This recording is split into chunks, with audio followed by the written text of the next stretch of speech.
এয়া বনাব লৈছোঁ চিলা। ইয়াতে দিছোঁ মই গাজৰ, বিট, আদা আৰু নহৰু ৰুকি পেলাই ইয়াতে দি দিছোঁ। এইটো একদম হেল্ডি হয়।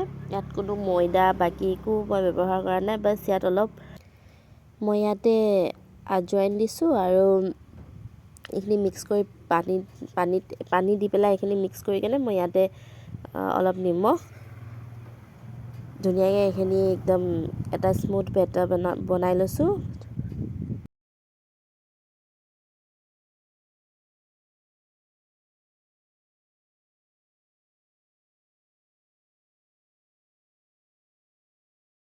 মই এতিয়া টাৱা এখনতে ঘি দি পেলাই এখন এখনকৈ বনাই যাম। এইটো কোনো ৰেচিপি ভিডিঅ' নহয়, মই বাছ আমাৰ ছোৱালীজনীক মই কেনেকৈ বনাই খুৱাওঁ তাকে বোলো তাইলৈও বনাওঁ, মই ভিডিঅ'টো আপোনালোকৰ লগতো শ্বেয়াৰ কৰোঁ বুলি দিছোঁ।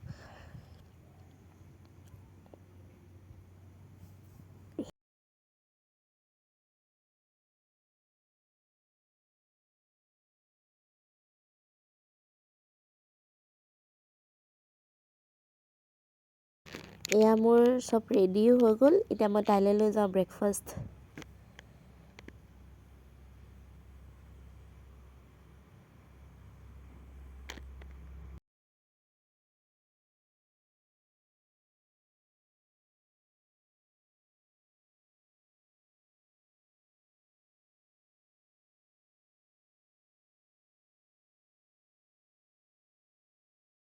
আমাৰ আকৌ তাই ভাত খাবলৈ বহুত টান পায়। খালেও কেতিয়াবা অকণমান খাব। সেইটো কাৰণে মই তাইক যিমান পাৰোঁ হেল্ডি কিবা এটা দিবলৈ চেষ্টা কৰোঁ।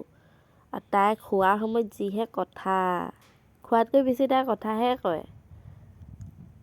আজিলৈ ইমানেই। যদি ভিডিঅ'টো চাই ভাল পালে তেন্তে লাইক, কমেণ্ট, শ্বেয়াৰ কৰি দিব। Bye bye.